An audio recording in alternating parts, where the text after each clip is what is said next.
Good afternoon, everyone, and thanks for being with us today. This is the next webinar in a series we've been running covering a number of different topics in the apprenticeship world, and today we'll be discussing embracing diversity and inclusion within tech and digital. If you've been on any of our previous webinars, such as our most recent one on data analytics in May, then we're delighted to have you back. But if this is the first time you're joining us, welcome, and I hope the next hour is insightful and helpful.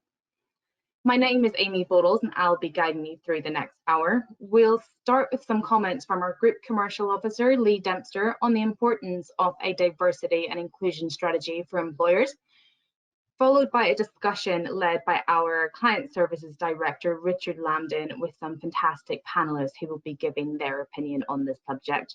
There will also be a Q&A after, so please do feel free to put any questions you might have into the chat box as the webinar progresses. Firstly, a quick overview as to who we are at Just IT and Skills Team. We're an organisation that covers three areas. We cover IT training, so short courses for individuals, senior IT recruitment, and of course apprenticeships in both the IT and digital space, as well as leadership and management. We're delighted to be celebrating our 20th anniversary this year, with our official birthday taking place earlier this year in March. We did a bit of number crunching around our business recently, and we realized that if we added up the years of service in apprenticeships, we would have over 450 years of experience, and over 200 of those are within Just IT. We're also very proud of the work we do with our clients, a couple of those who you'll be hearing from later today. And we are very proud to say that we have helped over 10,000 people either start or progress their tech careers in the last 20 years. We also have currently around 70% of our learners in place with our top 20 partners, and you can see in the right some of the accreditations and partners we work with. Before I go to Lee, we're going to do a poll, so I'm going to hand back over to James to set that up. Thank you very much, Amy. Really looking forward to this one today. So I've got the first poll, and the first poll is, does your organisation have a hiring strategy for diversity and inclusion? So I'm going to launch the poll right now, so it should be coming up onto your screens very, very shortly. So please use the options of a yes, no, or don't know, and I will give you around about 10 seconds to complete that. So if you can get your answers in 5, 4, 3, 2, 1. I will close the poll and I will share the results with you on screen. Back to you there in the studio, Amy. Thanks very much for that, James. So as we can see, 44% of people responded yes, 19% responded no, and 37% answered saying I don't know. So now we're going to hear from Lee Dempster, our Group Commercial Officer, who will discuss the importance of having a diversity and inclusion strategy. Over to you, Lee. Thanks, Amy. Appreciate it. Welcome, everyone, and thank you very much for attending as well. Diversity and inclusion has become a growing topic across all industries, certainly with the focus on civil rights and gender pay equality. More and more companies have been releasing their diversity numbers, with employees looking to hold employers accountable on the pledges to become more inclusive. Representation has been a growing topic amongst employers for years, but the evolution of diversity and inclusion is a more recent shift. Diversity refers to the makeup of an organisation. How many different groups are represented as members of the team? Inclusion focuses on the involvement of these different groups, how much their contributions, their presence, perspectives, and values are integrated into the organisation. The core reason to strive for a more inclusive workforce are fostering more diverse ideas, greater innovation, and ethically making better efforts to represent groups in your team. But there's also a wealth of commercial benefits. According to Deloitte, diverse companies enjoy a 2.3 times higher cash flow per employee. But removing the cash flow argument, Gartner found that inclusive teams improve team performance by almost 30%. Any organisations seeking similar benefits will want to implement a more expansive recruitment search for future hires. If you don't evolve your recruiting process, then typically you'll hire the same type of workers. So think about your suppliers and how you can help them to develop themselves to help support you. A recent Recruitment and Employment Confederation survey highlighted the need for further work within the recruitment industry to raise their awareness to be able to impact the ongoing clients. For example, 2 in 5, which is 41% of recruitment businesses, do not record demographic data of their own workforce or their own leadership teams. Almost all, over 90% of those surveyed, don't record religious beliefs of their staff. And 65% of corporate respondents said that they didn't record sexual orientation data on any of their workforce. So if we put that with UK employment figures, the estimates of the UK PLC is that we're growing. So the February to April data was a quarterly increase in employment of 0.2%, taking employment up to 75.2% in the UK. That's coupled with a quarterly decrease of the unemployment rate minus 0.3%, so it's down to 4.7%. At the same time, the RAC and KPMG do a jobs overview of the UK market, and that highlighted the fastest growth in jobs in 24 years and a record candidate shortage already. In fact, 46% of companies stated that their number one challenge is hiring. There are currently 234,000 unfilled roles in the UK markets. So diversity is an increasing focus amongst job seekers. A Glassdoor survey highlighted that 67% of workers considered diversity when seeking employment. This consideration becomes even more significant for non-minority groups. Nearly a third of employees and job seekers said that they would not apply for a job with a lack of diversity amongst the client's workforce. Candidates are looking for signs of diversity on your websites as well as across your online profiles, but they will also talk to friends. They'll read reviews on platforms such as Glassdoor for real insider views. If a diverse workforce is important to your organisation, it is crucial to make sure employees are aware of any initiatives and how they can get involved. Not only will this help champion a culture of diversity, but it will help you recruit even more diverse talent.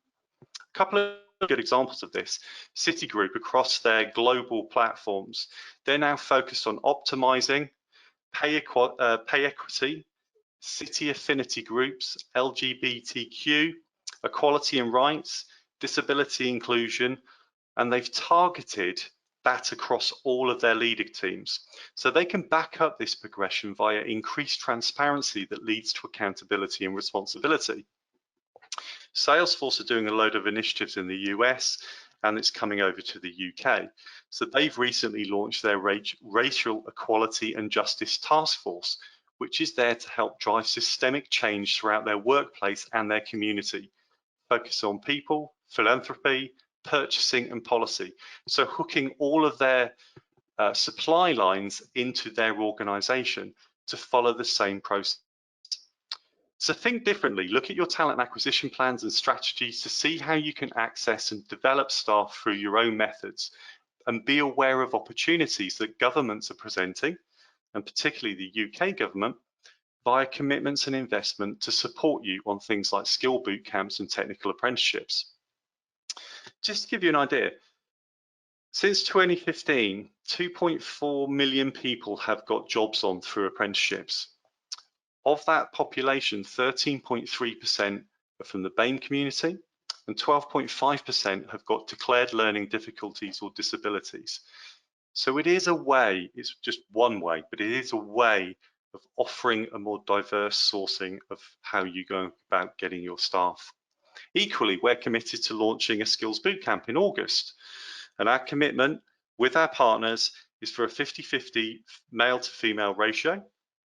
We will be supporting SMEs, so 60% of the work will go into SMEs. We have diversity partners, the Black and Training and Enterprise Group and the British Computer Society. And if you're a candidate who's looking for different opportunities, then we're looking for you as well. New and employed candidates will be available to get onto the course over the next 6 months, but there are limited spaces. So if you are interested, please feel free to reach out and we can give you more information. But we're also looking for clients to get involved. We're looking for employers to be part of this development so they can offer inspiration sessions with candidates, supporting curriculum development, and of course offering opportunities, taking on candidates once they've done the boot camps onto software development level 4 programs, for example.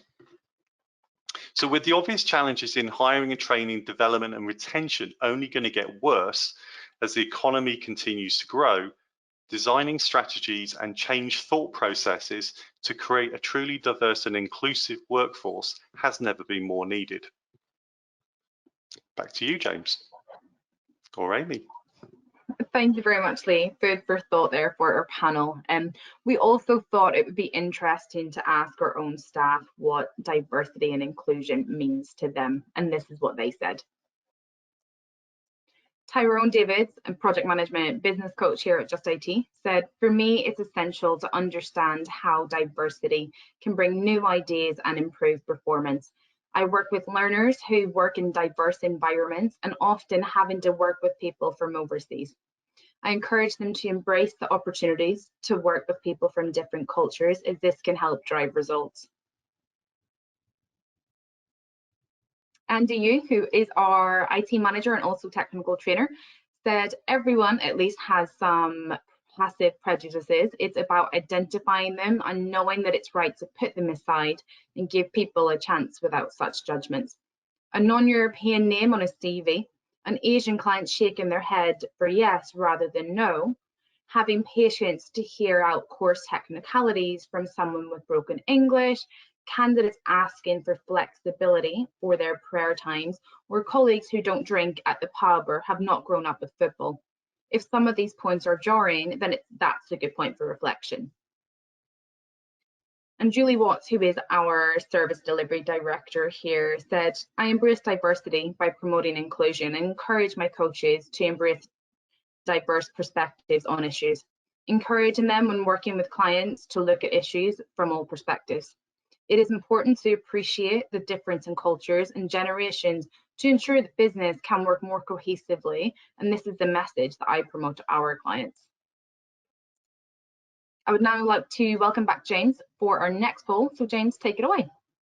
Thank you very much, Amy. So the next poll, before we hand over to Richard, who can start introducing our panel of experts and some guest speakers today, is which area do you think improvement needs to be made within your organisations? So I'm going to launch the poll now, so that should be coming onto your screens any moment now. You will be able to choose from the following options. So more female employees in tech and digital roles, more BAME representation in tech and digital roles, more opportunities for employees and disabilities, more inclusive policies to attract the LGBT candidates, and more training such as unconscious bias awareness. And we've mentioned a couple of those. So we've got a hell of a lot of votes coming in thick and fast. So if you can give yourself a few more seconds, I'll be closing the poll in 5, 4, 3, 2, and 1. And I will close and share the results with the wider audience right now. And the results there, it is quite a sort of mixed bag, but the most percentage we've got there is something that a lot of us do know, that we do need more females within the tech and digital roles, which I think is definitely something that the wider organisations are looking to have there. So what I'll do is, if I can bring on Mr. Richard Lambden to put his camera on, and we can hear from him to start introducing some of the panelists and also the team down there at Pearson. Thank you very much, James. Hopefully everybody can see me. I can still see the poll on my screen, but hopefully everybody else can see me. If I could ask Anne and Siobhan to join me and come up on camera, that would be fantastic. There they are, marvellous, and a special thank you to both of you, because I know that you've kindly given up your lunch break on a company away day to join us today, so it really is very much appreciated. And would you be good enough just to, I know that it says a bit on the screen there, but it's much nicer to hear it from you in person. Tell us a bit about yourself and your background. Good afternoon, Richard. Good afternoon. So I'm head of our employee apprenticeship program in Pearson. I'm steeped in apprenticeships and vocational education. I used to be a full-time Ofsted inspector and previously the other inspectorates that worked in work-based learning. I've worked for many years in the sector as a consultant as well. So for me, actually working with apprentices is incredibly rewarding. I find it incredibly powerful, seeing people being successful, and thoroughly enjoy what we're doing in Pearson. So let me introduce Siobhan now. Thank you, Anne. Thank you. Thanks, Richard. I'm Siobhan Bradley. I work alongside Anne in the HR employee apprenticeship team at Pearson. I started and joined the team last year in 2020. Have a long history of working in training organisations and FE colleges. Again, like Anne, steeped in apprenticeship and work-based learning, and very much committed to early careers within Pearson and growing that strategy in the business. Thank you both, and I know that you're going to help us kind of talk about some of the things that your organisation specifically has done. If we can move on to the next slide, please, James. But I think it's worth mentioning, Anne, I know you sit on trailblazer groups within apprenticeships, and Siobhan, you're a apprenticeship ambassador, aren't you, for the East of England? So I'm sure you'll be able to draw on those experiences as well. So there's been lots of initiatives, Anne and Siobhan, that Pearson have kind of implemented. Can you walk us through some of those? And you know, the idea is that we share the learns, I guess, with listeners so that they can potentially implement those. So if we can click on the next slide, please, James. I mean, in Pearson, I'll just give you a brief overview as to who we are, because you might not be fully aware, but we're the world's learning company. So we've just had a new CEO join us, formerly from Disney. That's really given us a very interesting movement in terms of strategy. And I think really pertinent to this webinar today is that we are very much now in the digital learning space in a variety of different ways. So we're historically publishing in the UK, we're very much about GCSEs and A-levels. We have written T-level quals as well, but we are an international organisation. And that does then present us with some wonderful opportunities when it comes to ED&I. We have just brought on a new chief ED&I officer who is based out of America. We've brought on some very specific roles in that arena to drive forward the work that's been started, but to give it more of a push and an impetus. I think for us both, actually working with our global colleagues on a number of these initiatives is exciting. It means we're not just thinking about UK and an England apprenticeship programme. We're very involved in changes in our recruitment process, for example. So we've worked locally on a hiring manager guide around our apprenticeships, but we now have expertise that we can call upon that will actually look at that from a wider perspective and a more focused lens, which I think is good. Anything you'd like to add to that? Yeah, I think you've touched on it with the hiring manager guide. We've also relaxed some of the entry requirements for roles to really sort of remove any barriers that we found in order to enter into working at Pearson. One of your colleagues mentioned about the lack of awareness within recruitment teams. So we've even had to do quite a lot within our UK talent acquisition team to sort of remove the stigmas and any kind of bias that might be in terms of hiring for generally entry-level roles. We have done also a lot in terms of working with external partners. We have, yeah, third sector partners. I mean, I think the transfer of funds gave us a perfect opportunity to do that and to do more. And that's really opened up the opportunity to support small businesses in quite hard to reach areas, sectors that are particularly hard hit by the pandemic, and also really a lot of work with disadvantaged people. One thing we have done recently is actually veterans who have an incredibly tough time in getting into employment. So it's been a real pleasure to work with people that are actually leaving the services and help them into employment. And one of the things I wanted you to talk about, if I may, sorry to cut across you, but I'm really intrigued by this kind of employee resource group that I've just asked James to move the slide on, because I think this is something that's really helped spread the message. Is that the right way of putting it across your estate? So tell us a bit about those. Yeah, I think you're absolutely right. I mean, we've had them for quite a number of years, but over recent times, probably in the last 2 years, we've made them a lot more focused, a lot more formal. So each of the groups has 2 co-chairs. I'm actually a co-chair on a couple of them, and they're very much about particular topics or subject areas that people are passionate about that are really important. So we've got an LGBTQ group, we've got a Women into Technology group, I'm part of the Generation group and also a Veterans group, we've got a Families group, and what they do actually is help steer policy. They produce good practice material for us. Each of them have a set of objectives. We have a small budget as each of them as well. And it encourages the population within the business, wherever they are based in the world, to be part of something that they really relate to. And it's really driving forward a lot of change, but also I think it's raising people's awareness of how people feel about things. And Brilliant. it's really, I think we can probably touch upon this a bit later, because Carly, who'll be joining us from Herbert Smith Freehills, I think they've done something similar in their organisation, but it'd be great for you two to kind of compare notes if you can a little bit later. I think the next slide, James, talks about kind of T-levels, which obviously is a very new opportunity education-wise in this country. Siobhan, are you talking about T-levels in particular? And obviously Pearson have written some of them, so how have they kind of worked out? I'm a T-level ambassador for the government, so she's well placed in this area. I mean, we're definitely a double act, as you can see. I mean, both of us are apprentice ambassadors, but I have taken the mantle for T-levels. I mean, obviously Pearson, as I've said earlier, write them, but from our perspective, we are the employer and we want to be part of this. So we actually were part of a pilot a couple of years ago up in Salford. Incredibly useful. It worked very well for the young student. But what it also did was actually help develop a budding manager who we'd put onto a chartered management degree apprenticeship. So we're now in the throes of organising 5 T-level placements at a time when it's tricky. Yeah, I think there'll be some people on this call who, like me, are finding this quite difficult because they've actually got to be in a physical workplace. But we are finding it's technology where we're able to make the inroads. And that's amazing. So we've got 5 in the pipeline that will be starting October through to January.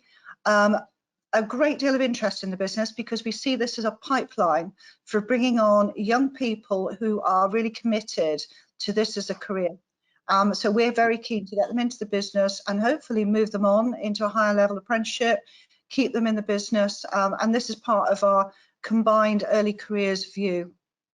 So I know, Anne, we've got careers advisors from lots of schools across London and young people on the call. So if they looked on your website, would they see those opportunities for the T-levels to be able to apply?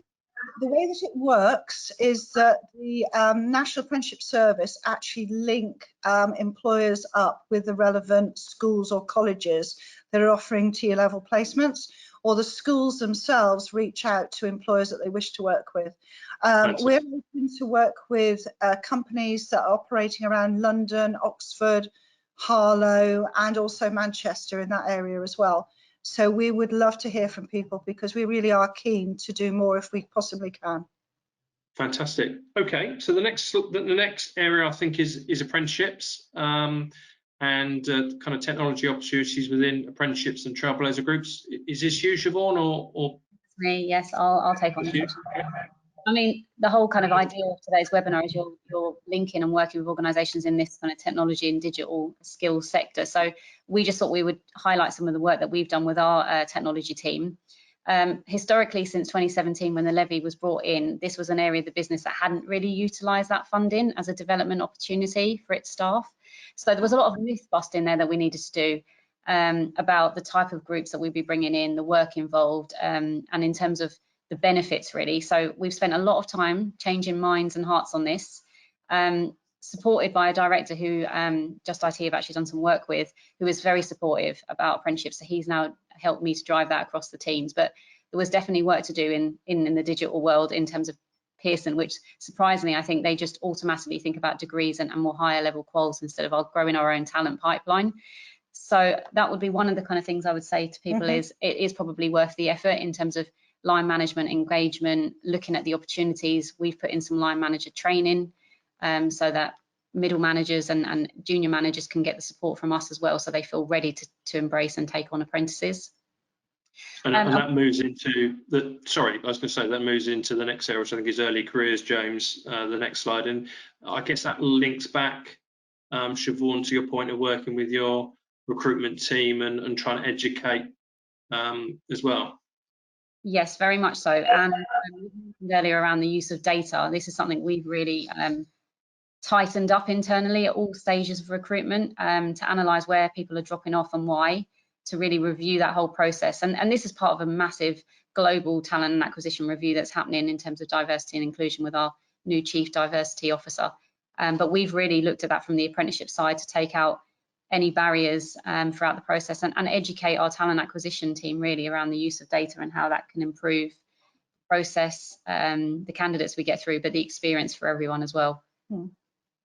Okay. Is there anything else you want to particularly point? I mean, obviously James is kindly moving the slides on as you're talking, and obviously they were just for the audience. All of the slides, the recording, and accompanying information will be sent out to all of you afterwards. So obviously I appreciate there's a lot of information on the slides. Is there anything else particularly you want to pull out on the apprenticeship side? Yeah, I think Trailblazer is really interesting. If you get an opportunity to be on a Trailblazer group, take it. It really, A, creates a network, but B, gives you a voice in the development of apprenticeship standards.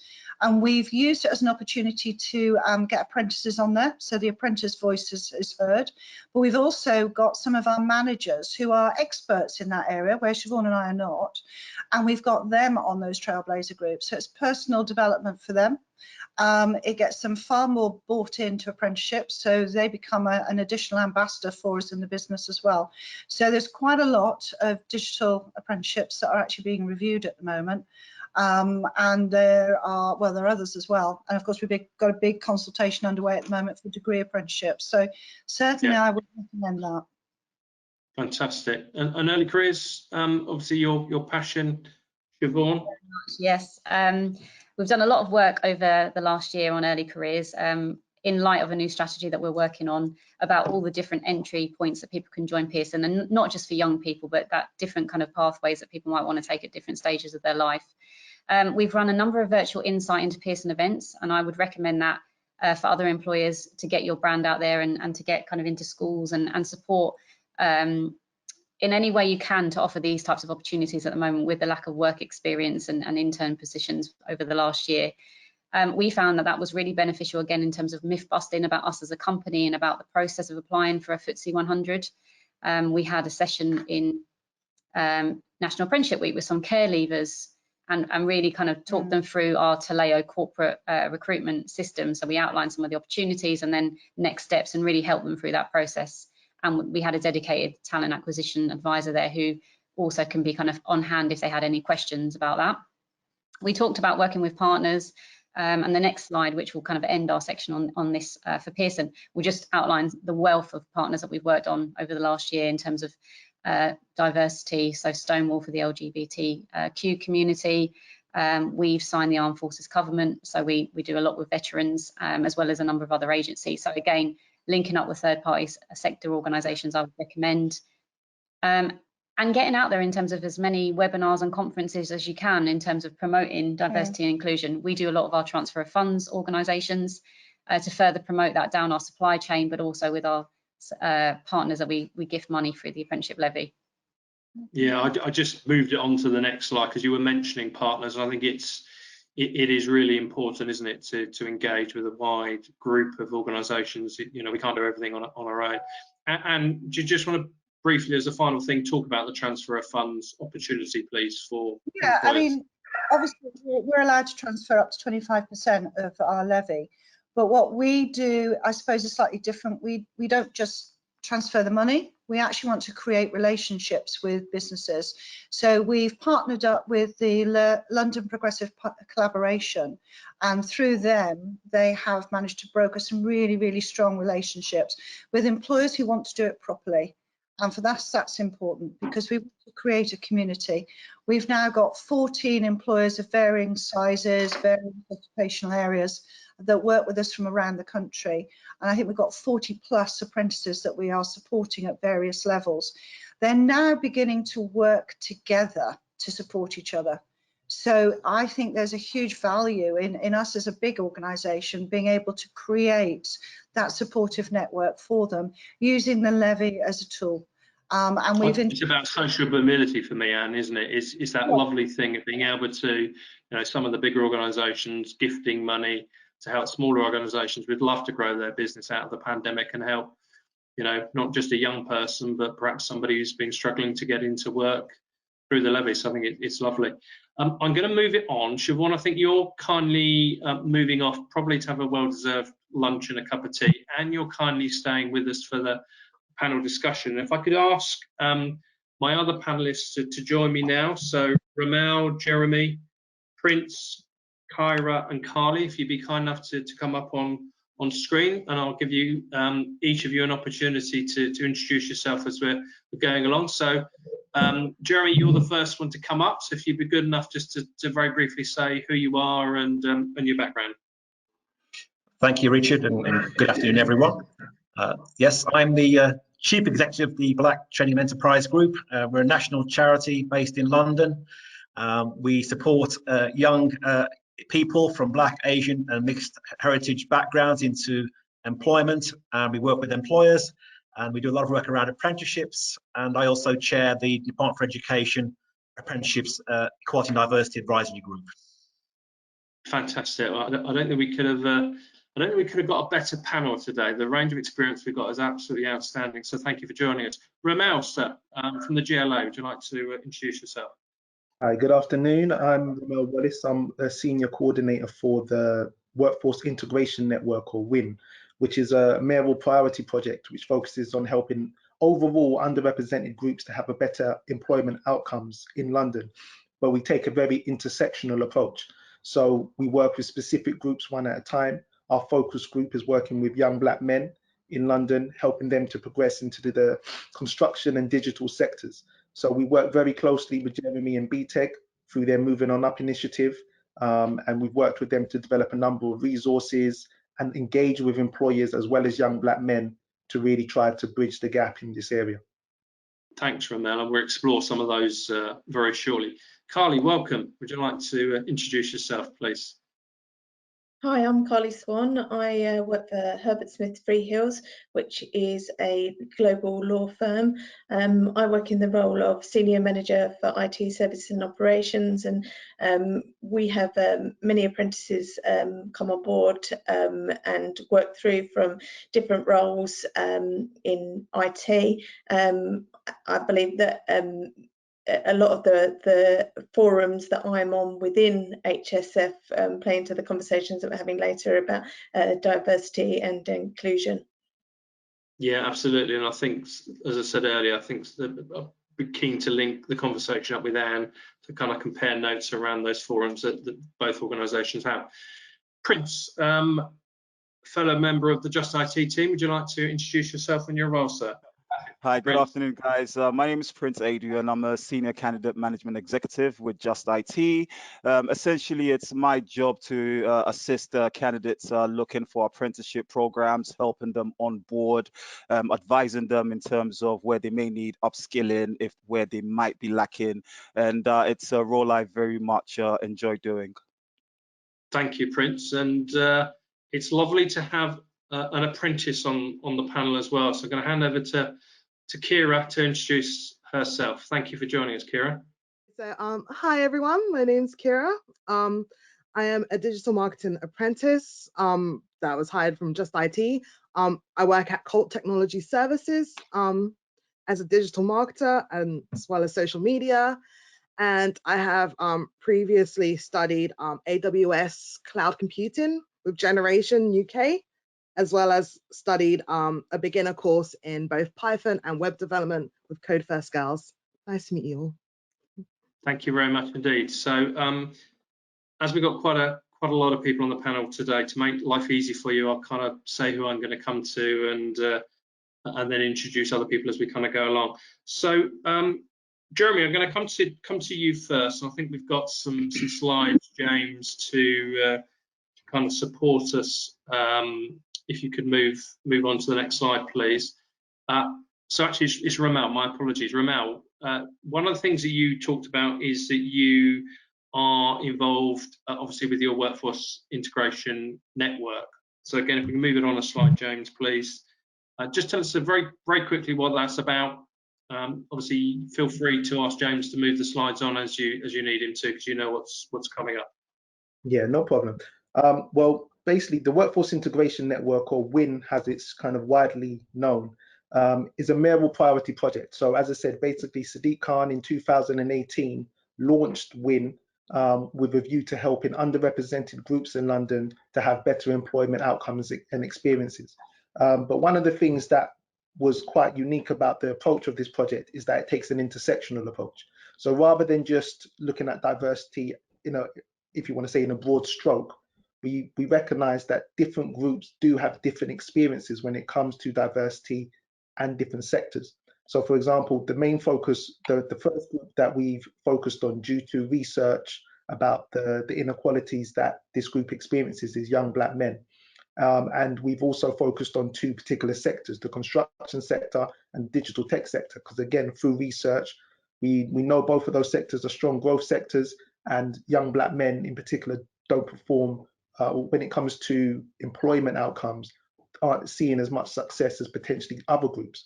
So, for example, when we talk about BAME, there are some BAME groups that are doing quite well when it comes to construction and digital tech, but there are some groups such as young Black men that are disproportionately not performing as you would expect they should if you're looking at proportionality as far as the makeup of London. So if you go to the next slide. So this is just a bit of a breakdown, because often a question that we get asked is, why are we focusing on a particular group? Why are we focusing on young Black men? So for example, as I said, when it comes to figures in London, young Black men make up 1 in 5 of all young men in London. But when it comes to employment, for example, young Black men experience 33% unemployment compared to 15% for young white men. So as I said, even though young Black men are 1 in 5 of all young men in London, that's not translating when it comes to job outcomes. And even when it comes to things like graduates, young Black men that are graduates, again, there's higher unemployment with Black graduates compared to those from a white background. And also, even when it does come to employment, a lot of young Black men are experiencing that they're actually in lower paid jobs or jobs with low opportunities. So that's something. How have you engaged with employers, Ramel? So how has the initiative engaged with employers to try and address some of these challenges? Yeah, okay, if you go to the next slide. So we basically take a number of different approaches to engage with employers. So we develop partnerships and aim to really help employers to become more diverse and tackle this issue in a very practical way. We also undertake and commission research to further understand and explore the issue of diversity and particularly intersectionality, and why it's important to be able to look at the nuances that different groups experience when it comes to employment and successful outcomes. And we also engage in employability programs with young Black men to make sure that they're ready and able to take advantage of opportunities. And through those programs, we try to engage employers to be able to directly engage with young Black men. So some of the main resources and initiatives that we've developed that we want to really highlight today. One is that we've worked with BTEC to create an inclusive employers toolkit that focuses on helping employers understand how to be more effective in recruiting, retaining, and progressing young Black men, because it's not just about recruiting, it's also about changing company culture and in improving progression within companies. We've also created an employers data guide with business in the community as well. And one of the main things that I really want to highlight today, particularly for the employers on the call today, is that we've launched an initiative called the WIN Design Labs, which is a year-long. So in fact, if you go to the next slide, please. It's a year-long, really focused, practical program that helps employers to become more diverse organizations.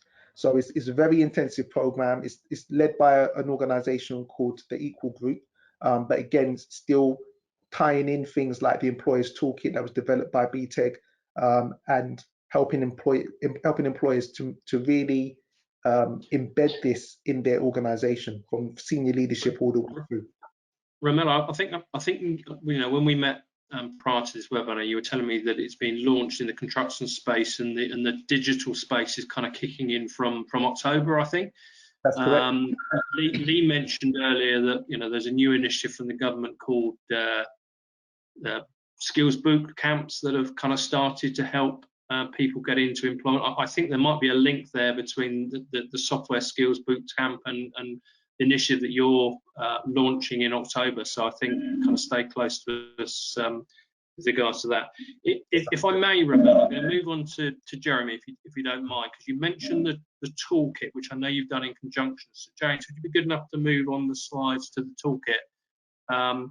And Jeremy, can you just tell us a little bit about the toolkit, how that works, and how employers can utilize it? And we'll send out the link with these slides so that people can actually get access to it. So over to you, sir. Thank you, Richard and Ramel. Essentially, the toolkit is a very practical tool to help employers. It was informed by 45 employers, a number of which were from the tech sector. And it just takes you through practical steps, how you can look at your recruitment, how you outreach, how you monitor. Clearly, with all diversity and inclusion, monitoring is very important. You need to know who's applying to your company, who's been accepted, who's been rejected, and look at that diversity in terms of gender, ethnicity, age, sexual orientation, and other things, and obviously take action to improve it. I mean, I was struck by your survey earlier, which showed that 37% of colleagues don't know if their company's got an EDI strategy. So I'd encourage colleagues to ask their leaders if they have got one. If they haven't got one, why not? What can they do to make sure they adopt one? And the toolkit essentially helps employers to go through a basic process. We are offering practical support to employers in London from the tech sector in particular, but any employer across the country, they can get in touch with us and we'll be as helpful as we can be. I know that Tech Nation published an EDI toolkit recently as well, which looks very good online. So there's plenty of toolkits out there to help. This one particularly looks at young black men, but I just encourage employers and colleagues on the call to search these documents, have a look at them, get in touch if you want any help or advice or a conversation. Jeremy, you win the points for the nice link back to the poll, so well done for linking it back to there. One of the other things you talked about was, and again we're going to circulate this because you kindly forwarded it, your colleague forwarded it on today, but I know that there's been quite a lot of research done, and there was a report out today, wasn't it, that links in with your kind of employer champion initiative. So can you just share some intel on that? Yes, thank you. Well, we published a briefing paper today entitled Ethnic Minority Young People and Apprenticeships in England. We've looked at government data and identified a number of race disparities there. Essentially, ethnic minority individuals are far less likely to do an apprenticeship. Nationally, it's only about 13%. For young people between the age of 16 and 18, it's only 7% start an apprenticeship. In the ICT sector, we only have 20% of females starting an ICT apprenticeship. We do have 25% of black women starting an apprenticeship and 19% of Asian women. So improvements to do there. Obviously, there's a big gap on gender in apprenticeships, which we all want to see addressed. And we will welcome anyone coming to talk to us about how we can do that, and especially from a government perspective. But there's lots of opportunities in London to get involved with us through our Employer Champions group. And we want employers to have data. They may not want to share the data, but it's important that they produce the data in terms of ethnicity and gender and age and other protected characteristics, and really just look at it and start to move the dial. So essentially, my message today is start talking, try and start to get information and data, have a conversation, because we know employers are still very reluctant to talk about ethnicity and race, and I'm sure other things in their workplaces, and we just need to be open about it and have trust and confidence in each other to express ourselves. Thank you very much, Jeremy. Carly, if I can move on to you. I noticed yesterday, rather because it seemed rather apt in relation to the work that you've done, that BCS, who is one of the awarding bodies and indeed the Institute for IT in this country, have a new book out called Women in Tech, which I'm told is a practical guide to increasing gender diversity and inclusion. And this is something that you in particular are very passionate about. I know you do talks into schools, which is something that Siobhan encouraged people to do earlier. But likewise, you within Herbert Smith Freehills have a really inclusive environment with forums, I think, to kind of identify some of the issues that Anne touched upon. And indeed, I think you said that you have it embedded within managers' KPIs, which is, so 3 things to touch upon there: your passion for women in tech, you know, the forums within HSF, and how you've embedded it within manager KPIs to keep it real. Over to you. Yeah, so at HSF, we have been trying to break down the sort of stereotypical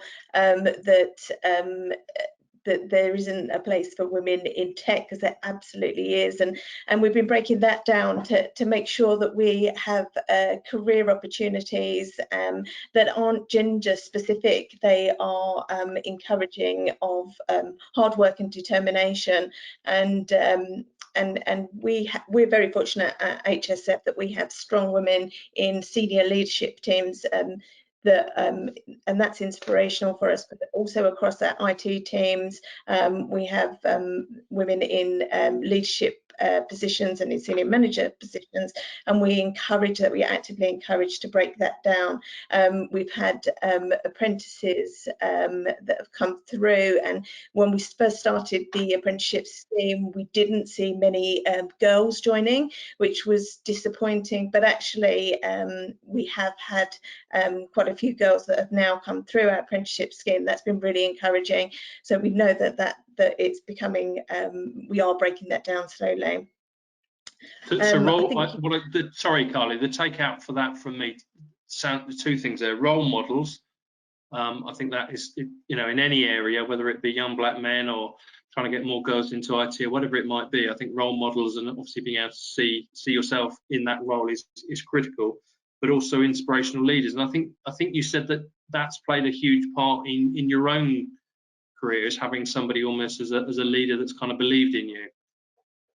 Yeah, absolutely. I joined IT as a PA quite a few years ago now, and I was in a position whereby I would put my hand up for everything and make sure that I was working on the basis of displaying hard work and determination. And I was really fortunate that I had a lot of leaders within IT that supported that and helped me to move through my career through many support teams, from being in those support teams to then leading those support teams, and obviously to the role that I'm in today. So I think that's a really important part of all of diversity and inclusion, is having some role models that you can look to that are going to support and help to get us all to the right place. Thank you. Sorry, I kind of threw another question in there which threw you off track. So going back to the forums and having the KPI embedded within managers' metrics, how has that kind of impacted within HSF? So we have quite a lot of forums across diversity and inclusion at HSF. Some of the ones that I'm passionate about is dyslexia and dyspraxia. I have some people in my team that have that, and it was a real eye-opener for me to join that forum, really to understand some of the challenges that they go through on a regular basis. And that forum has been put together to help with lots of people that are either directly impacted or indirectly impacted, to make sure that we can give an even platform across all and be inclusive across all people that have dyslexia and dyspraxia.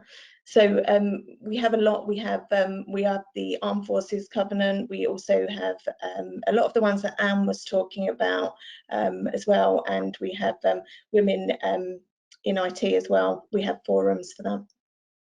Cool. And in terms of the KPI, how does that work? The manager KPIs, the objectives within there? So we have firm strategies and firm policies and targets that we work towards, but rather than it just being about focus and saying, right, okay, here's a period of time, we're all going to look at this, it's about embedding it so that it's everybody's role to make sure that they're permanently looking at this across the whole spectrum. So that's embedded in objectives and KPIs for all of the managers and the resources in HSF to make sure it's a continual improvement and not just a focused period of time. Yeah, I think that's, you know, consistency is so important. I'm sure the other panelists would agree. And is that something that Pearson do as well? Obviously, there's some synergy there with HSF in terms of the forums, but what about having KPIs embedded in managers' metrics? Is it something that you guys have thought of as well? Well, we've moved away from formal performance review to a more collaborative, negotiated process. So KPIs are very much driven by individual managers and staff. So we haven't gone for KPIs around ED&I at this time. What we have done, though, is used our data better. So we're starting to really track both from a recruitment perspective, but also internally, what's happening with people to ensure that we're actually inclusive in the way that we put people forward for development, for example, the way that we promote roles within the business, the way that we look at the gender makeup of maybe technology teams around the business. So we're doing it that way rather than building it into performance review KPIs for individuals. Thank you, and that absolutely reinforces the point that Jeremy made about you know, tracking the data. If you don't know where you're at this point, you kind of can't make the necessary steps forward. Cara, if I can come to you, again, I hope you won't mind me sharing, and Carly mentioned there about dyslexia being one of the forums that she's particularly passionate about, and this is something that I think that touches upon yourself as well. But you also, the other point I wanted to kind of raise was, I think you also have found an inspirational kind of role model as a mentor. Do you want to talk a little bit about those things for me, please? It's how you kind of got into the tech space with your love of social media. Yes. So funny enough, I met my role model on LinkedIn. Her name's Jennifer Oppel. It was during the time when I failed my AWS cloud computing exam, and I was feeling very low because I failed. And one of my classmates sent me a video of Jennifer having an interview. And when I did some research about her, I found out that she's a Black woman in tech. She also has dyslexia. She didn't graduate from university, and she was able to get herself an amazing tech career through doing Code First Girls and pushing through. She's also won awards of being top 100 women in tech, as well as the Black People in Tech Awards as well. And it really inspired me. So I reached out to her and asked some advice on like how to pursue the tech career, because I just kept on failing. I tried to get myself back up, but I felt very discouraged.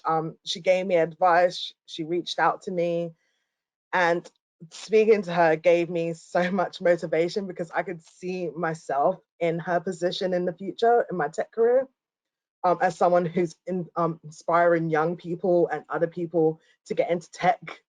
And seeing that there is a Black woman in tech just made me feel like, you know what, let me continue like growing in my tech career. There's not just one specific path in like technology. There's a branch of paths. Yeah, and you used your kind of hobby would be disrespectful, but your kind of love of social media to kind of almost propel yourself into a career in Colt, didn't you? So talk a bit about that. Yeah. So like I had a personal social media account that I just posted photos in, and like the more I was doing it, the more I started gaining a following. I reached out to some friends of mine who gave me advice on like how to market my social media. And the more I grew on my social media, the more I was like thinking, maybe this is the perfect career for me in tech, because it has a mix of creativity while also still keeping the back end coding. because I also do like some coding in website designs and emails designs and stuff. And my dream role in tech in general is to find a tech role that can use my creativity ability as well as like do problem solving and find new solutions to things and optimize like pages and layouts. So when I found my job in Colt, I found it was the perfect place for me. Fantastic. And final question for you is, you know, we've heard from Carly and Anne about the kind of forums and groups within their organisations. Do you have kind of similar initiatives within Colt to kind of advance EDI diversity? Yes, we do. So basically, our Colt's ambition is to drive inclusive workplace, thriving on diversity, and we have these pillars, the 5 pillars of inclusion and diversity, which includes Network 25 for women. There's the DAN network for people with disabilities. I reached out to them for my dyslexia and for help on that. There's the multi-generation pillar, which is for young people and older people. There's United, which is for like people of color, like, and diversity in general. And then there's the Pride Network, which is for the LGBTQ plus community. And since joining with Colt, I've been able to help out with the United Network with Black History Month, telling my story of my history and my past, as well as the Pride Network with promoting Pride Month throughout June. It's been like a great learning curve, learning about the history, and being part of the inclusion and diversity team to help out with Colt has made me realize how important it is to have representation in a company as well as outside of a company. It helps inspire people to go into those careers and roles. And I, like Jennifer, I hope to see myself one day be an inspiration to other young people in tech careers and roles. Yes. Well, I've no doubt that you will, and very soon you'll be part of that 100 inspirational people too. Prince, you were nodding away there. Thank you for your patience, sir. Talk a little bit about you and your colleagues in the candidate management team. When you're screening candidates for roles, how do you make sure that we're following an equitable and recruitment process, sir? Thanks, Richard. It's to be fair, we try our very hardest to essentially stick to really a set of measures. These include perhaps I'll go through them sort of in bullet points and elaborate on them if I may. So I'll kick off with, say, an inclusive interview process. So essentially, this looks at a structured approach which we adopt by asking every candidate the same exact questions, really, scoring them on their skills and experience. We really believe this can help mitigate the effect of unconscious bias in the interview process. So really, it shouldn't matter what your background is, age, race. Meeting the set of requirements essentially gives equal opportunity to all applicants. We do our very, very best, to be fair. I never ask any identifying questions. I'll move on to say perhaps. Sorry to cut across. I think we've had situations as well, haven't we? We've worked with employers and actually taken names and you know, off CVs so that it's a completely transparent process. Is another technique that I know we try and encourage employers to do. Sorry to cut across you. No, absolutely, absolutely. So this essentially, what we try to do is have a sort of a consistent approach, really, when screening each and every single individual. Another thing we do is try to adopt a no bias approach, actively asking candidates to omit their personal information, such as pictures, date of birth from CV submissions, giving us a standardized format, really, that allows us to focus on their core interests and skills, feeding into my previous point. Now, essentially, another thing we try to do is asking employers about their culture. This is before we've even qualified a role. And we try to ask employers about their work culture, because we strongly believe this helps us understand a client, understand whether a client has an inclusive culture in their business. If a team's culture is not inclusive, we strongly believe you end up with a sort of dominant in-group. because our view is it is essential that a company has an inclusive culture, allowing newcomers, i.e. apprentices, to feel a lot more comfortable in the workplace, enabling them to build a rapport with colleagues. We believe it can help increase a positive sort of work environment, happiness, improve conflict resolutions, and essentially increase performance as well within their roles.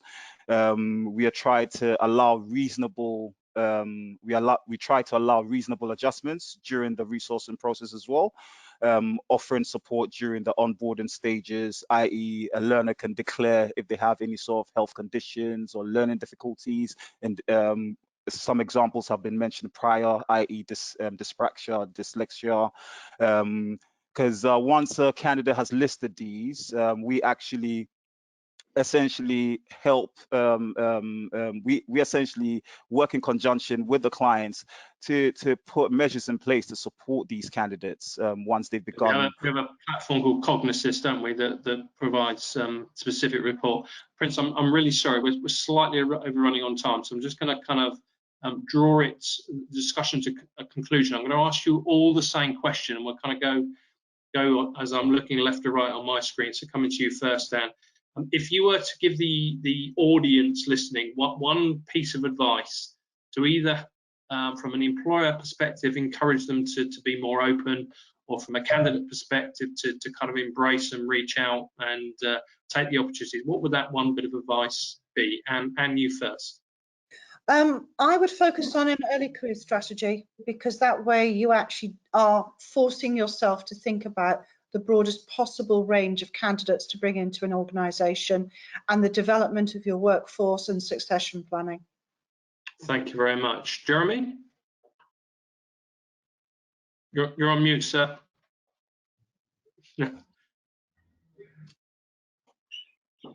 Hey. I would say not to approach EDI as a time-limited project or in a tokenistic way. I think it needs to be part of your organizational DNA, and I think the CEO should lead from the front, and that's what we want to see more of. Yeah, I love that, DNA. Let's make it part of our DNA. Ramel, what would be your advice, sir? I would actually follow on very much from Jeremy's point, and I would encourage all the employers on the call to connect with us at WIN for the Tech Design Lab that we're going to launch in October, because that is a program where we really work practically with you to help you embed diversity and inclusion in your company, as in your company's DNA, from senior leadership all the way through. So please do get in touch in relation. It's a fantastic tool to support people. Thank you for the offer. Carly, what would your take be?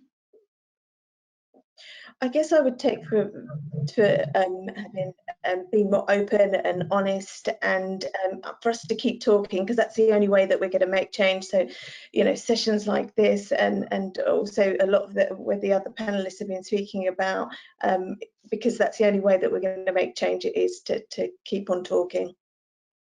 Thank you very much. Prince? Yeah, I'd echo what Carly just said. It's really being open to education, being open to discussions, and encouraging more of it, because I believe essentially it only has a positive impact all round. Thank you. And last word, quite rightly, to Cara. So, Cara, what would your advice be? Just to have, for candidates who are looking to get into a tech career, to have a growth mindset, not to give up on yourself, and for employers to keep their doors open, and just like what Carly said and everyone else says, just keep up the communication and giving us young people a good support, a good ground base to support. So yeah.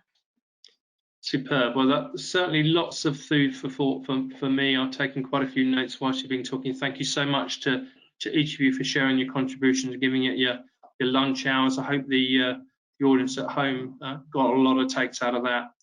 We probably have run out of time for questions today, but any that were put in the chat, I promise you I'll address. And when we send out the slides and the recording and the link to the report that Jeremy's kindly shared, and indeed the link to the toolkit from Ramel, we'll make sure that those are available to you. So if I can just ask my panelists to go on mute and come off camera, and I'll hand back to you, Amy. Fantastic. Thanks, Richard.